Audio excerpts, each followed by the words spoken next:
Okay, so here I am at 46 years old, terminally ill with breast cancer, where my liver is engulfed in tumors. There is a drug for me called Pertuzumab that could be just a miracle drug for me, as Herceptin was its sister drug in 2006. It helped stabilize me for years. Pertuzumab will not be released by the FDA until June. In the meantime, no one is eligible for compassionate use, including me. So, although I don't put everything into Pertuzumab, it could stabilize me and help save my life and extend my time here on the earth with my 11-year-old son and my family. So here I am with a drain coming out of my liver and barely able to eat. I've wasted down to 140 pounds, lost 30 pounds, watched my muscle mass disappear, my skin hang like I'm 90, my face look like Skeletor, and I can't even get up more than an hour and a half to 2 hours a day. Taking a shower is too hard. I now have a potty chair near my bed, a potty chair in my bathroom, and I'm in pain almost all the time, pain and discomfort. And I guess I'm one of the fortunate ones. I'm one of the lucky ones that I'm still conscious and I'm still able to communicate and not screaming in pain on a morphine pump. And I'm not yet on hospice. So here I am filling out cards for my son. I did a videotape for him before I got sicker. And I'm sitting here going through cards thinking, which one would be for which birthday? Would I have an inspirational card here to say I believe in him, so when he's down, he has something to read for me? I have other cards here when he's 18, what it's like to be a man, when he's 21, when he's 25, when he gets married. Pretty sad that cancer has taken my life to this point, and I have to plan what I'm going to do for my son so he remembers me. That has a mother, that he doesn't even remember a mother before cancer, because he was 5. And once again, I'm one of the fortunate ones. I'm a fortunate mom because I've been here 6 years. And some of that well. But in 2010 I was re-diagnosed with cancer throughout my bones and in my liver. And now it's just engulfed my entire liver. It is slowly killing me. Well, I wouldn't say slowly anymore. Anyway, so here I am going through cards, trying to determine which one is most appropriate for which age. And it's sad.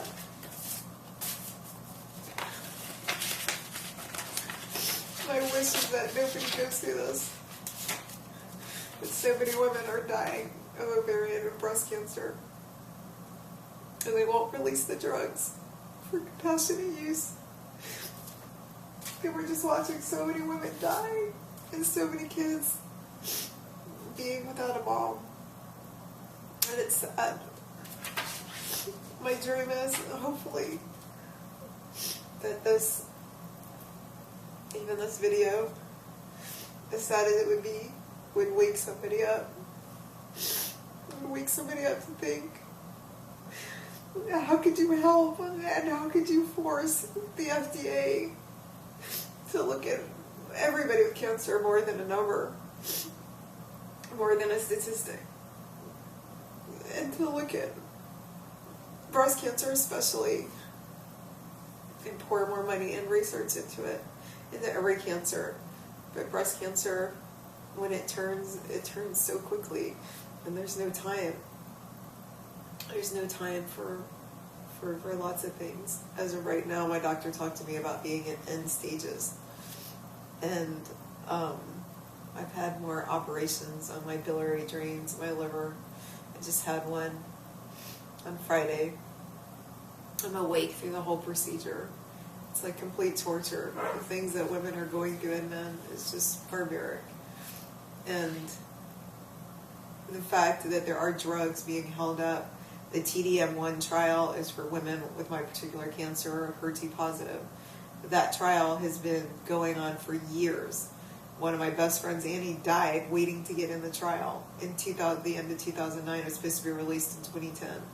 It's still delayed, and it is 2012, and I can't tell you how many women have died waiting that weren't eligible to get in the trial now because they've progressed too far, like myself. And they're ineligible for trials, and they can't get the drug for compassionate use. And this is where we really have to focus. If you're dying, there's no reason not to get the drug for compassionate use.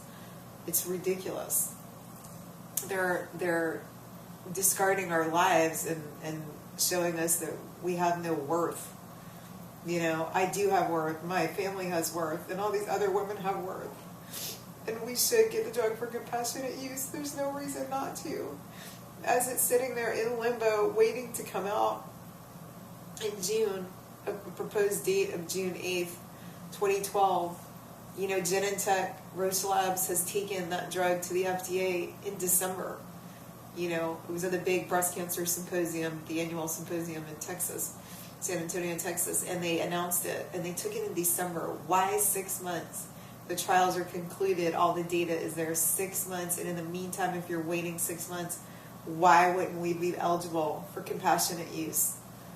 So please, if anybody watches this, support the National Breast Cancer Coalition, because they're the ones who are going to fight for us to get these drugs for compassionate use and be a voice for us, for all the women that have died, all the women that are dying, and all the women who will die. And hopefully for all the women who will survive, because eventually we will change things. So in the meantime, here I look through my cards. 21st birthday, wedding. I don't know what this one is. Oh, this one is upon my death, because it's sealed, to tell him how I feel and to give him strength. Pretty sad. 25th birthday, graduation of high school, college graduation. This one says 12 or 13, so it'll be for 12 or 13 years old. Let's just listen to this one, because this would be right after I would die.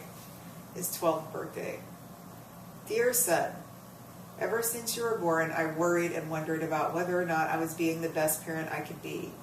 Did I make you feel important? Did we find enough time for the little things that live on in happy memories, like laughter and hugs and just between us moments? And even when we disagreed, did you always know I loved you? Think about this.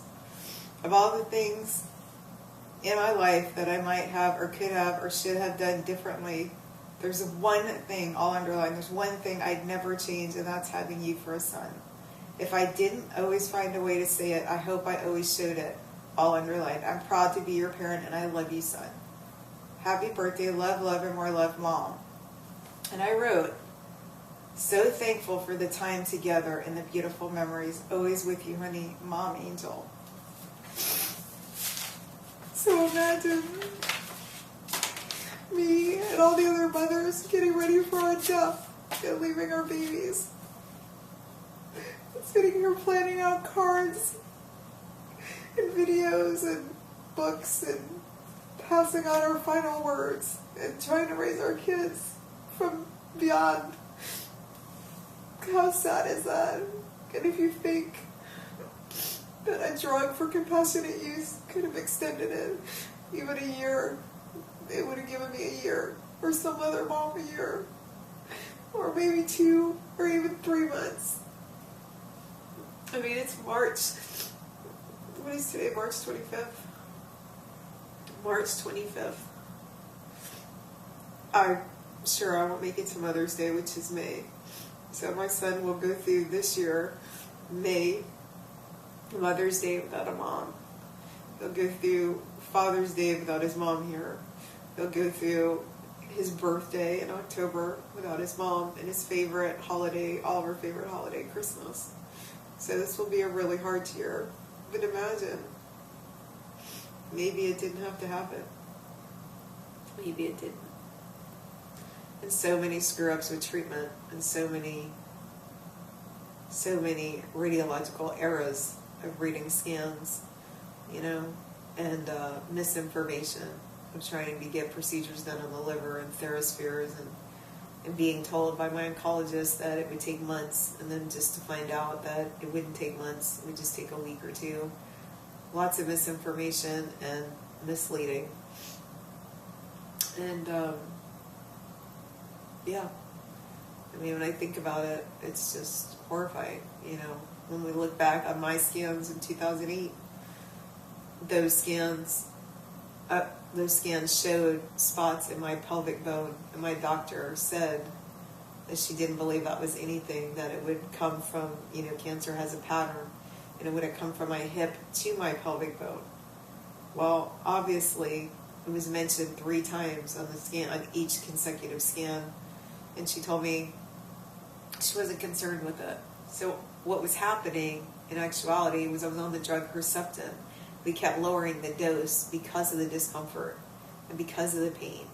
And we thought I was having neurological problems where I started to drag my foot. Well, obviously I was dragging my foot because the cancer was in my hip. And we didn't image it further. We just assumed that she was correct and that cancer had this pattern and she would see it in the hip and go to the pelvic. Well, it wasn't correct, because then when I went off of Herceptin in late 2009, by 2010, I was in dire pain. And when we did a scan, they still couldn't really tell the bone scan. There were little areas, but they didn't really know what they were until I pushed for an MRI. And when they did the MRI, they could see that the cancer was growing like a vine from my knees all the way to my neck. And it was in the hip. It was in that hip. And it did go to the pelvic. We were just seeing the spot much clearer on the pelvic bone. So for years, I walked around probably with Herceptin helping keep me alive, but we kept lowering the dose, so it was spreading, and we didn't know. Instead of checking it out further, like a doctor probably should have done, we didn't check it out further. And what we did was we just dismissed it. She told me I was absolutely fortunate because I was diagnosed at a stage 4 with 82 lymph nodes removed and 52 positive, and that was in April 2006. So she just considered me very fortunate and didn't pursue any more scanning. So when I was re-diagnosed in 2010, it was throughout my bones, and there was a spot in my liver. And I went back on Herceptin. It worked great for 2.5 months, and then I became refractory, resistant to the drug. And then I ended up switching to Tykerb, which is for my cancer as well. Made it about 6 months on that until I became refractory on that drug as well. And with each drug I did, my liver mass kept growing. And as I asked for other procedures or something we could do for the liver, knowing how serious it was, I kept getting told that we didn't have that type of time, that it took months. And it doesn't take months. I found that out way too late in the game. As of this year, I had gallbladder issues, and I did a scan in September, and they never told me about a mass in the hilar region. They just kept talking about a mass in the back of my liver, which had grown pretty large. It started at 1 centimeter upon re-diagnosis, and now, I guess back in September, it was like 9 centimeters by 6, and they never told me about the hilar region, where all your ducts are in your liver. No one noted it, no one told me about it, and I saw an outside surgeon for my gallbladder, and when his fellow flipped through my scan, he saw it and told me about it, and I was in shock. Well, by that time, come January, I was in so much pain between the gallbladder and the liver, and I couldn't eat. I started wasting. It took about another 3 weeks to piece everything together, and by that time, I had had a consult for TheraSpheres for what I thought was one big mass in my liver, and come to find out that I had like 4 masses in my liver, and one was completely wrapped around the hilar region and all the ducts in the liver, and then the liver was almost 100% occluded. That's how I ended up for biliary drains, and how I lost my independence, and how I've come to this point in such a short amount of time. was a very independent woman. I owned a business. I was always on the go, always helping people. Slept maybe 7-8 hours a day and went like the Energizer Bunny. But this has taken me down to nothing. I just lay in a bed and hope to get up, and when I get up I feel too sick and I lay back down. So that's my life and many other women's lives, and I guess I want this tape to go on so people see, put a face to the disease. My sister-in-law died of the disease at 36. She was diagnosed at 34. In 98, by 2000 she was dead. She left behind 3 children as well. 2 daughters, 13, 14, and a son, 17. They came here to live closer to me. And now those 2 girls are going to be 26 and 27, and they're flying in to say goodbye to me because they didn't have the chance to say goodbye to their mom. So here are 2 other girls that lost their mother and are now losing like a second mom, their aunt, to the same disease. And I just think it's horrible that in all this time from 1950 all the way up to 2012, we're using some of the same drugs, Taxol and other drugs. We've come farther in radiology procedures where things are down to like pinpointed to a hair. We're using the same drugs. We're doing the same things, you know, slicing off breasts and slicing off pieces of people, and then doing radiation, chemotherapy, we're poisoning people. We're doing the same thing. There has to be another way. There are targeted therapies like Herceptin, and targeted therapies like Avastin, and targeted therapies like the Pertuzumab coming out. We have to get there, and that's what you have to focus on. And for stage 4 people like myself, there's not much research being poured into that of how does the disease go metastatic? How is it spreading? How can we stop it? If we knew that, nobody would die of the disease. Instead of, we need prevention and we need everything else, but we also need to focus on that, of how we can stop it from metastasizing so people don't have to die from this disease. And we have to look at more personalized, targeted therapies so people aren't tortured. It shouldn't be like this. There are alternative therapies. I've done alternative therapies that have worked well and helped me. I'm just too sick now where I don't really have an immune system. You know, I've been on heavy-duty antibiotics from infections from these biliary drains. I had Pseudomonas, Aeromonas, Enterococcus, and I'm on this vicious little wheel, like a rat on a wheel, where I have the drains. I get chemo, I get treatment, my resistance goes down, I get infections in my drains, and then I have to go in and have surgery and go on vancomycin and heavy-duty antibiotics for weeks and delay treatment, at which time then my tumors start to grow back, or in this case they wanted me on these drugs till April 4th. I would surely die of my tumors by April 4th. So we're terminating the antibiotics early so that I can go try more chemo and see if I can make any of these tumors regress a little bit so that I can actually be able to eat and process and nourish my body. So there's my vicious cycle. So what will probably happen is I'll go back on chemotherapy, and then come another couple weeks, I'll have an infection again in the bag and end up in the hospital.